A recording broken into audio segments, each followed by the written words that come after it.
Hello students, this is the fourth lecture of mathematical method, and in this lecture we will see triangle law of vector addition. Right, in this lecture we have to see triangle law of vector addition. So basically what is triangle law of vector addition, ये आज हम इस lecture में देखने वाले हैं. Okay, let's start with the diagram. Diagram से हम स्टार्ट करते हैं. ध्यान से देखो डायग्राम में हमारे पास दो वेक्टर्स दिए हैं, p bar and q bar. देख सकते हो, right. This p bar vector is starting from point A and is moving towards this p bar is starting from point O and it is moving towards point A. Clear? There is another vector q bar which is starting from point A and moving towards point B. Means बोलने का मतलब ये है, हमारे पास एक p bar vector है जो point O से स्टार्ट हो रहा है और पॉइंट A की तरफ मूव हो रहा है. एक और हमारे पास वेक्टर है q बार जो पॉइंट A से स्टार्ट हो रहा है और पॉइंट B की तरफ मूव हो रहा है. ये मैंने अभी तक बताया. ओके, कुछ स्पेशलिटी है इन दोनों वेक्टर्स की. ये दोनों वेक्टर के पास अपना खुद का लेंथ है. लेंथ मींस इनके पास मैग्नीट्यूड है और साथ में देख सकते हो डायरेक्शंस भी हैं. मींस पॉइंट ऐसा है कि two vectors represented in magnitude and direction by two sides of triangle. आप देख सकते हो ये ट्राइंगल का ये p बार और ये q बार दो साइड्स बन जाते हैं. क्लियर ना? तो पॉइंट ऐसा है कि देखो हम कर क्या रहे हैं पहले वो सुनो.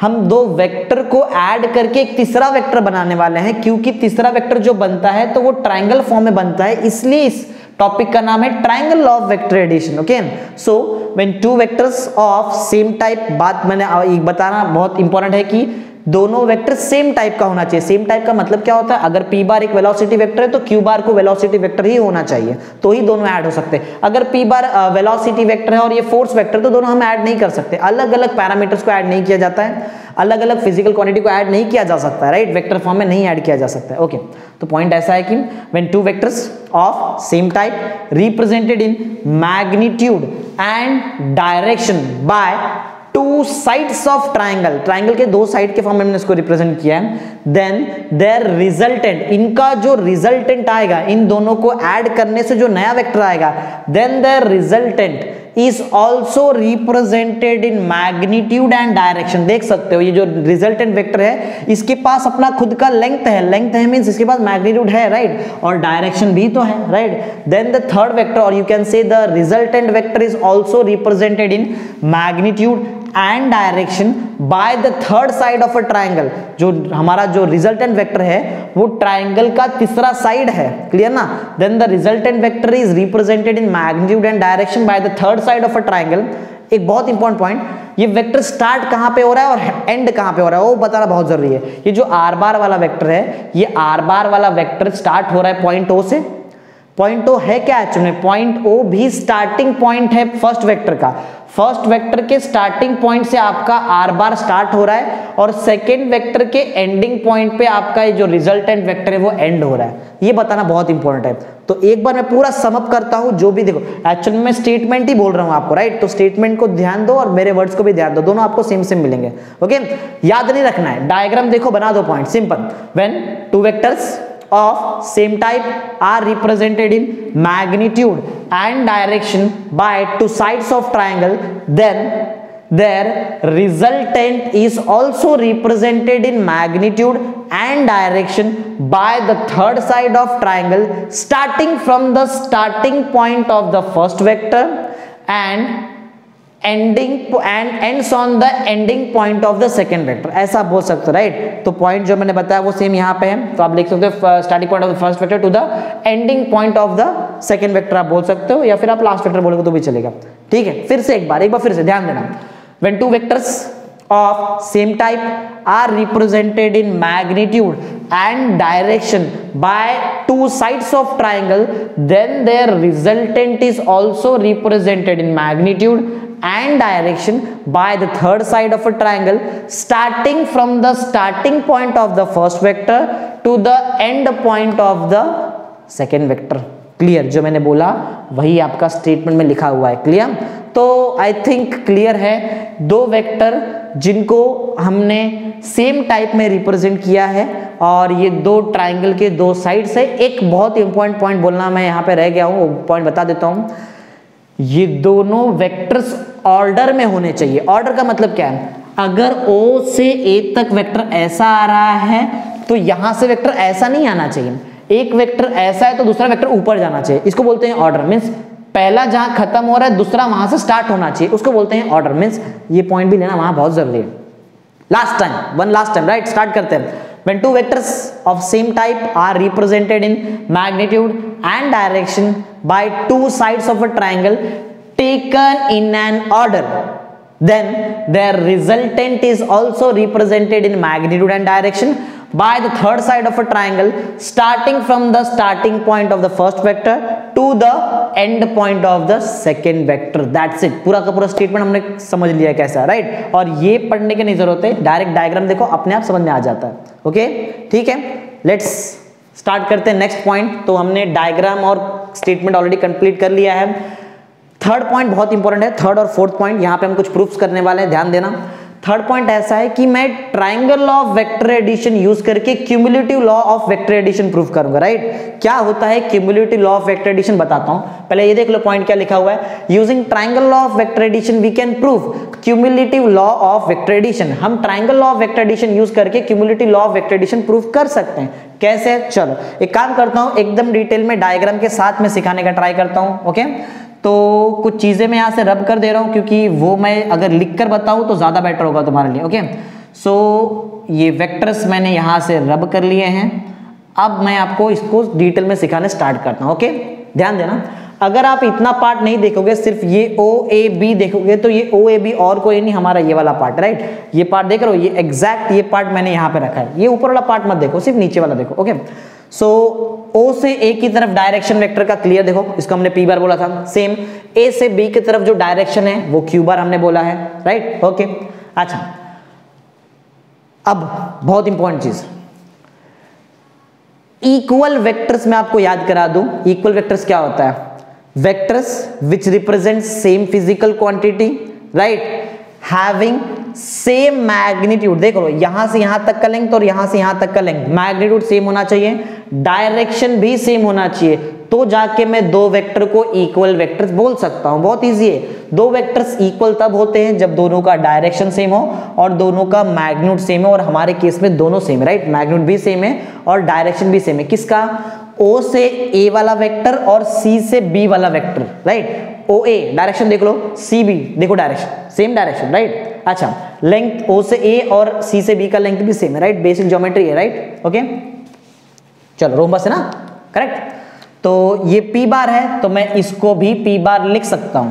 क्लियर? सेम A से B की तरफ जो वेक्टर जा रहा है, AB वेक्टर, जो AB वेक्टर है, इसका लेंथ और यहां से OC जो लेंथ, देखे OC बार, OC वाला वेक्टर और AB वाला वेक्टर का डायरेक्शन सेम है, और जितना AB का लेंथ होगा उतना ही OC का लेंथ होगा। तो length same means magnitude same, और डायरेक्शन तो सेम दिखाई दे ही रहा है, राइट। तो जब डायरेक्शन और मैग्नीट्यूड सेम तो मींस वो इक्वल वेक्टर हो गए, तो मैं इसको Q बार भी लिख सकता हूं। क्लियर? चलो अब लगाते हैं triangle law. Okay, so let's apply triangle law in OAB। पहले हम सबसे पहले क्या करते हैं, हम ट्राइंगल लॉ OAB में अप्लाई करते हैं। ट्राइंगल लॉ याद करा दूं, ट्राइंगल लॉ में बहुत इंपॉर्टेंट चीज है कि जो वेक्टर्स आप ऐड कर रहे हो, that vectors must be in order. Order means पहला वेक्टर जहां खत्म होता है, सेकंड वेक्टर वहां से स्टार्ट होना चाहिए। तो ये बराबर फिट हो रहा है। देखो, फर्स्ट वेक्टर यहाँ पे A पे खत्म हो रहा है और हमारा सेकंड वेक्टर यहां से स्टार्ट हो रहा है। क्लियर? तो ऑर्डर में तो है, तो जब मैं इन दोनों वेक्टर को ऐड करूंगा तो मुझे ये थर्ड वेक्टर मिलेगा, राइट। देख सकते हैं ना यहाँ पे, देखो रेड वाला वेक्टर कैसे मिला है, तो ये वाला वेक्टर हमको मिलेगा, और इस वेक्टर का जो आंसर होगा, ये समझ में आ रहा है, ये आर बार का जो आंसर है, this R bar is equal to P bar plus Q bar, ये आंसर था, राइट। यहाँ पे जो हमने किया था इसको, तो इसका आंसर था this resultant vector is the sum of the two vectors, right, जो हमने ट्राइंगल लॉ में यूज किया था। तो ये आर बार का आंसर, आई होप आपको समझ में आया है कि आर बार का आंसर क्या है। तो वही आर बार का आंसर मैं यहाँ पे लिखता हूँ। मैं इसको आर बार नहीं बोलूंगा, जस्ट मैं खाली आंसर लिखूंगा। ये जो वेक्टर है इसको मैं लिख सकता हूँ P बार प्लस Q बार। क्लियर? ओके, चलो तो हमने OAB में क्या मैंने अप्लाई कर दिया, ट्राइंगल लॉ, राइट। तो अगर ये P बार है, ये Q बार है, तो ये जो आंसर आएगा, ये जो वेक्टर है, ये वेक्टर पहले वेक्टर के स्टार्ट से स्टार्ट होगा और एंड कहां पे होगा, जहां पे सेकंड वेक्टर एंड होता है। देखो एरो वगैरह दिखता होगा, आई होप आपको वीडियो में। Clear? So this vector is P bar plus Q बार। अगर मैं ये OAB में ट्राइंगल लॉ अप्लाई करूं तो ऐसा होगा। देखो, तो अगर मैं OAB में ट्राइंगल लॉ अप्लाई करूं ना, तो ये जो OB है ना, OB, ये जो OB वाला वेक्टर है, इस ओ बी बार को हम बोल सकते हैं, ये ओ बी बार वाला वेक्टर क्या होगा, O A bar plus O B bar, sorry O A bar plus A B bar, right, O A bar. इस वाला वेक्टर को अगर आप इससे प्लस करोगे तो ही तो मिलेगा आपको ओ बी बार, तो O A bar plus A B bar. But इनका आंसर हमारे पास अवेलेबल, इनका हमारे पास ऑलरेडी नाम है। This O A bar is written as P bar, O A bar को हम पी बार लिख सकते हैं, right. This A B bar, this A B bar can be written as Q bar, इसको मैं क्यू बार भी लिख सकता हूं। तो ओ बी बार का जो मुझे फर्स्ट केस में आंसर मिला है that is P bar plus Q bar, right. जो मुझे आंसर मिला है that is P bar plus Q बार, ये है हमारा फर्स्ट आंसर। ये आंसर कब मिला है, when we are applying triangle law of vector addition in O A B, right. जैसे हमने नीचे triangle law of vector addition apply किया, वैसे ही मैं triangle law of vector addition ऊपर अप्लाई करता हूं, ओ सी बी में triangle law of vector addition apply करता हूं। देखते हैं क्या था, पहले चेक करो क्या ट्रायंगल, जो भी हमारे पास वेक्टर है वो ऑर्डर में है। फर्स्ट वेक्टर जहां खत्म हो रहा है वहां से क्या सेकंड वेक्टर स्टार्ट होता है, बिल्कुल क्लियर, राइट, ओके। तो अगर मैं ओ सी बी में applying triangle law in O C B, अगर मैं ओ सी बी ट्रायंगल, अगर ओ सी बी में अगर मैं ट्रायंगल लॉ अप्लाई करता हूं तो कैसे होगा, बहुत सिंपल है। पहले चेक करो रिजल्टेंट आंसर क्या है, ये ओसी और सी बी को प्लस करोगे तो जाके आपको ओबी मिलेगा, यही तो है ना। इसी चीज को ऐसा कर दो, क्लियर, वही तो आता है जो मैंने यहाँ पे लिखा है। तो ओ सी बार और सी बी बार को प्लस करूं तो मुझे ओ बी बार मिलेगा, राइट। तो ओ बी बार का आंसर हम कैसे लिख सकते हैं, this O B bar can be written as, this O B bar can be written as O C bar, right, O C bar plus C B bar, C B bar. बोलेंगे sir यहाँ का part क्यों नहीं लिया, क्योंकि मैं इस triangle में हूं ही नहीं, मैं तो ओ सी बी वाले ट्रायंगल में हूं ना, तो मैं यहाँ का पार्ट्स यूज करूंगा, राइट। मैं नीचे का कुछ पार्ट्स यूज नहीं कर सकता, ओके। Let's start. हाँ, this OC bar can be written as Q bar, okay? तो यहां मैं Q bar लिख सकता हूं, plus this CB bar can be written as P bar, हम इसको P bar लिख सकते हैं, P bar, okay? And this OB bar as it is, ये OB bar को मैं as it is लिखता हूं। Let's consider this as equation number 2, clear है। अब ध्यान से देख सकते हो, OB बार का एक आंसर मेरे पास इक्वेशन नंबर 1 में है, सिमिलरली मेरे पास एक और OB बार का answer which is in equation number 2, clear.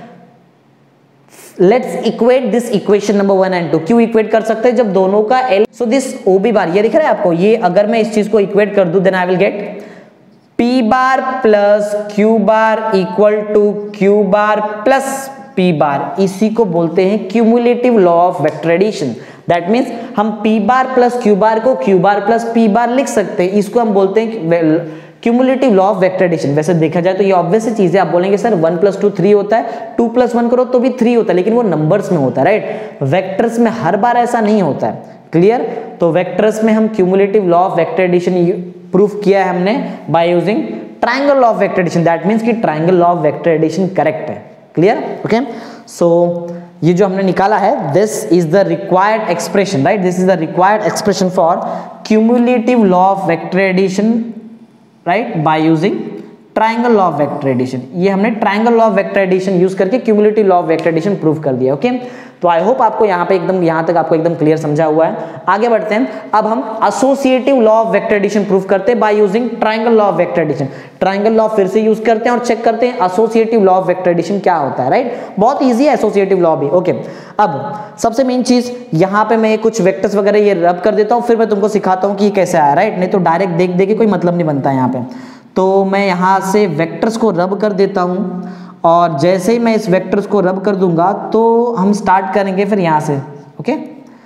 तो देखो मैंने वेक्टर्स, सारे वेक्टर्स को रब कर दिए हैं, क्लियर, सारे वेक्टर्स का नाम रब कर दिया है। फिर से स्टार्ट करते हैं, एक्सप्लेन करते करते बताता हूँ, राइट। तो पहले तो आपको एक रोम्बस बनाना है, क्लियर। अच्छा,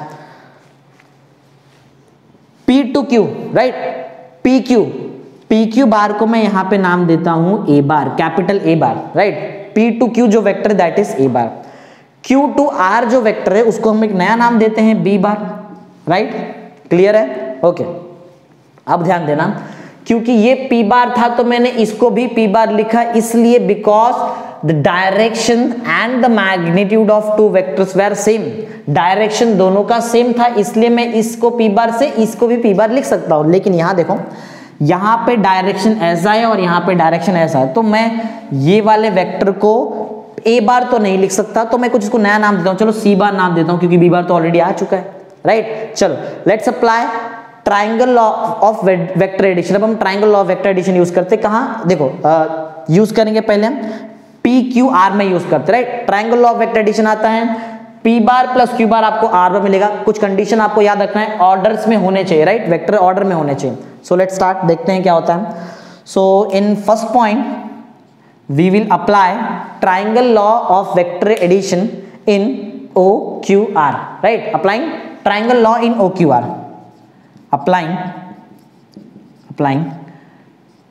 triangle law in OQR. OQR में आपको ट्राइंगल लॉ अप्लाई करके दिखाता हूं। दिस सॉरी OQR नहीं, ये तो PQR, राइट, क्लियर ना, क्योंकि ये तो P है। Okay, so let's apply triangle law in PQR। कैसे होगा, बहुत सिंपल है। चेक करो क्या ऑर्डर में वेक्टर है। हाँ बिल्कुल, देखो एक वेक्टर ऐसा है तो एक वेक्टर ऐसा है, ऑर्डर में है, राइट। जहां पे आपका फर्स्ट वेक्टर कंप्लीट होता है वहां से आपका सेकंड वेक्टर स्टार्ट होता है, राइट ना। अब ऐसा मत समझना कि ये मैंने एरो यहाँ पे किया है तो यहाँ पे आपका वेक्टर खत्म है, ऐसा नहीं। एरो सिर्फ डायरेक्शन दिखाता है, क्लियर। ये वेक्टर तो ऐसा आगे कहीं तक, बहुत आगे तक जा रहा है, राइट है ना। ओके चल, तो ए बार प्लस बी बार करूंगा तो मुझे ये पी आर बार का आंसर। देखो अगर हमको यहाँ पे ट्राइंगल लॉ अप्लाई करना है तो बहुत इजी है वैसे तो। पी क्यू को क्यू आर से प्लस करो तो आपको पी आर का आंसर मिल जाएगा, यही तो है ना triangle law.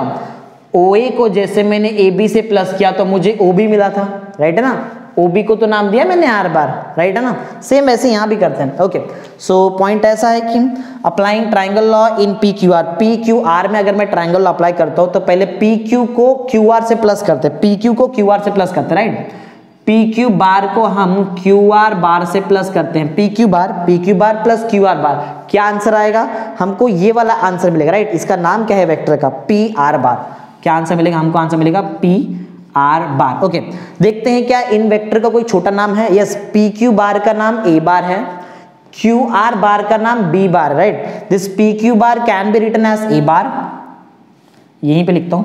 This P Q bar can be written as A bar and this Q R bar can be written as B bar. इसको हम बी बार लिख सकते हैं, तो मुझे जो आंसर मिलेगा वो होगा पी आर बार का आंसर। तो पी आर बार का आंसर जो है वो मैं लिख सकता हूँ A bar plus B. Means ये जो वेक्टर दिख रहा है आपको, यहाँ वाला वेक्टर, इस वेक्टर को मैं लिख सकता हूँ A bar plus B bar, right. इसको मैं क्या लिख सकता हूँ, I can write it as A bar plus B bar. तो ये जो वेक्टर मिला है आपको, this vector is A bar plus B bar. Okay, आगे बढ़ते हैं। तो मैंने आपको बता दिया कि कैसे मैंने ट्राइंगल लॉ अप्लाई किया है। अच्छा एक काम करते हैं, एक और बार ट्राइंगल लॉ अप्लाई करते हैं, राइट। अब ध्यान देना, देखो थोड़ा कॉम्प्लेक्स, धीरे धीरे हम लेवल बढ़ाएंगे। इजी चीज साइंस में नहीं होती, पहले ये समझ लो, राइट। धीरे धीरे लेवल बढ़ेगा। अब ये तो इजी सिखा रहा हूं मैं आपको। देखो पी आर एस, इसमें आओ, पी आर एस, ये ट्राइंगल में आओ और यहां पे हम यूज करते हैं triangle law of vector addition. तो पहले चेक कर लो क्या triangle law of vector addition possible है। देखो जहां पे आपका फर्स्ट वेक्टर खत्म हो रहा है, क्या वहां से सेकंड वेक्टर स्टार्ट हो रहा है। हाँ बिल्कुल ऐसा ही हो रहा है, right. So we can apply triangle of vector addition in P R S. चलो अप्लाई करते हैं। तो पॉइंट ऐसा है, अप्लाइंग ट्राइंगल लॉ इन, कहां हम अप्लाई कर रहे हैं, पी आर एस, राइट, इन पी आर एस। ओके, ये भी बहुत इजी है। तो जब मैं पी आर बार को आर एस बार से प्लस करूंगा तो जाके मुझे पी एस बार मिलेगा। देखो ये जो भी कंटेंट है वो आप समझ सकते हो अगर ये डायग्राम आपको समझा है। आप ऐसा नहीं लिख सकते कि O B bar plus B A bar is equal to O A bar, ऐसा नहीं होता है, राइट। पैटर्न देखो जरा, राइट, समझ आ रहा है बात क्या बता रहा हूं मैं पैटर्न बता रहा हूं, पैटर्न देखो प्रॉपरली।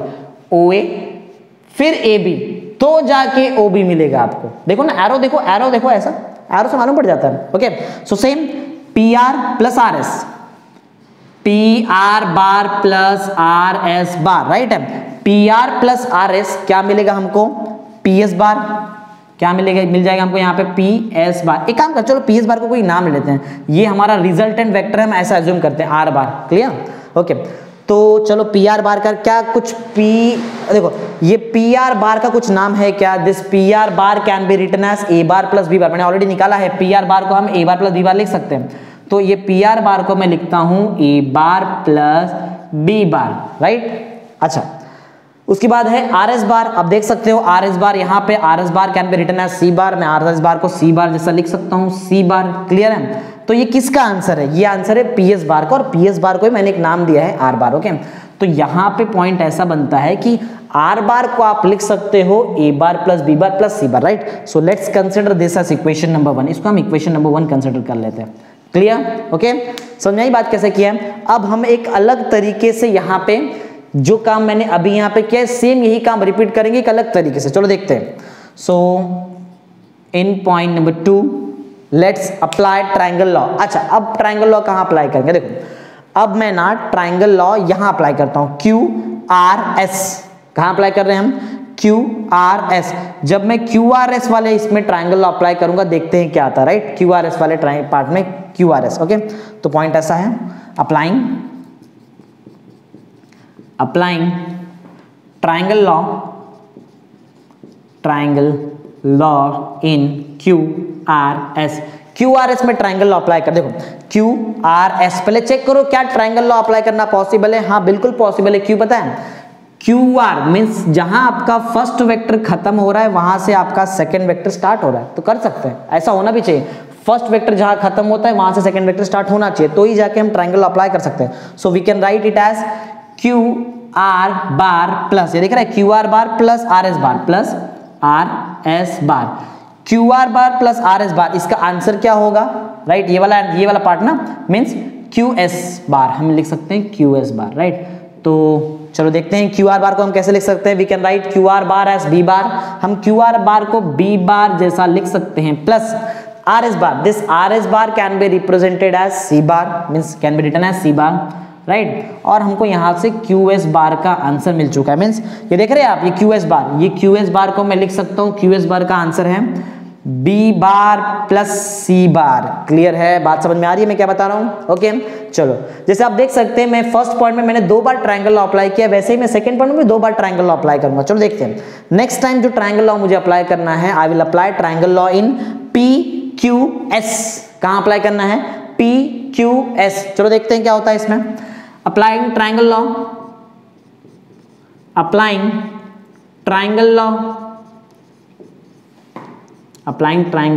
इन, कहां अप्लाई कर रहे हैं हम? पी क्यू एस में अप्लाई कर रहे हैं, इन पी क्यू एस। देखते हैं क्या होता है। अच्छा, चेक कर लो पहले क्या ट्रायंगल लॉ अप्लाई करना पॉसिबल है? हाँ, बिल्कुल पॉसिबल है, क्योंकि जहां पे आपका फर्स्ट वेक्टर एंड होता है वहां से आपका सेकंड वेक्टर स्टार्ट होता है, और ये आपका रिजल्टेंट वेक्टर होगा। मींस मैं पी क्यू बार को क्यू एस बार से प्लस करूंगा, पी क्यू बार को मैं प्लस करूंगा क्यू एस बार से, तो जो मुझे आंसर मिलेगा that will be P S bar. क्या आंसर मिलेगा मुझे? P S bar. चलो देखते हैं क्या इनको रिप्रेजेंट किया जा सकता है अलग अलग वे में। अच्छा, पी क्यू बार तो हमारा ए बार है, पी क्यू बार को तो हम ए बार बोलेंगे, प्लस क्यू एस बार, जो क्यू एस बार है इसको बोला जा सकता है बी बार प्लस सी बार। क्या बोल सकते हैं हम इसको? बी बार प्लस सी बार, ऐसा बोल सकते हैं, राइट? और जब दोनों को एक साथ लिख लो तो ब्रैकेट वहां पे पुट करो, राइट? ओके, और ये पी एस बार का जो है, पी एस बार को हम क्या लिख सकते हैं? आर बार। अब ध्यान से देख सकते हैं यहाँ पे एक बार पहले भी मुझे आर बार का आंसर मिल चुका है, और ये सेकेंड टाइम है जब मुझे आर बार का आंसर मिल रहा है, राइट? क्लियर? अब मैं इन दोनों इक्वेशन को यूज करूंगा, और अब देख सकते हो क्लियर, इक्वेशन 1 और इक्वेशन 2 का आरएचएस सेम है तो एलएचएस भी सेम होगा, राइट? तो स्टार्ट करते हैं। तो पॉइंट ऐसा है कि मैं यहां लिख लेता हूं third point, right? Third point from 1 2 and 3, from 1 2, सिर्फ 1 और 2 से हम डायरेक्ट प्रूव कर देंगे। फ्रॉम 1 एंड 2, इक्वेशन 1 और इक्वेशन 2 से क्या मालूम पड़ता है? आरएचएस सेम है तो एलएचएस को सेम होना चाहिए। एलएचएस क्या है? देखो, एलएचएस है ए बार प्लस बी बार, वो जो ब्रैकेट में है, राइट, प्लस सी बार। यही तो मेरा एलएचएस है फर्स्ट का। अच्छा, सेकंड का एलएचएस चेक करो। सेकंड का एलएचएस क्या है? सेकंड का एलएचएस है A bar plus B bar plus C bar. ये जो मैंने लिखा है ना, this is the required expression for associative law of vector addition. हम इसको क्या बोल सकते हैं? यही है आपका एसोसिएटिव लॉ। एसोसिएटिव लॉ बोलेंगे सर, मतलब इसका मतलब क्या हुआ? मतलब बहुत सिंपल है, अगर आप पहले ए बार और बी बार को प्लस कर लो, एक आंसर निकाल लो, उसको सी बार से प्लस करो, और यही काम एक दूसरे तरीके से करो, पहले बी बार प्लस सी बार निकाल लो, उसको ए बार से प्लस करो, तो दोनों केस में आपका आंसर सेम आएगा। यही बोलने का मतलब है। इसको बोलते हैं associative law of vector addition, which we have proved with using triangle law of vector addition, right? By using triangle law of vector addition we have proved associative law of vector addition. तो I hope आपको clearly समझ में आया हुआ है, proper आपको idea मिला हुआ है कि क्या है triangle law of vector addition. बहुत इजी है, अगर वेक्टर्स ऑर्डर में हैं उनको प्लस करो तो जो थर्ड वेक्टर आएगा, जो रिजल्टेंट होगा वो ट्राइंगल का थर्ड साइड होगा एक्चुअली. Okay, thank you.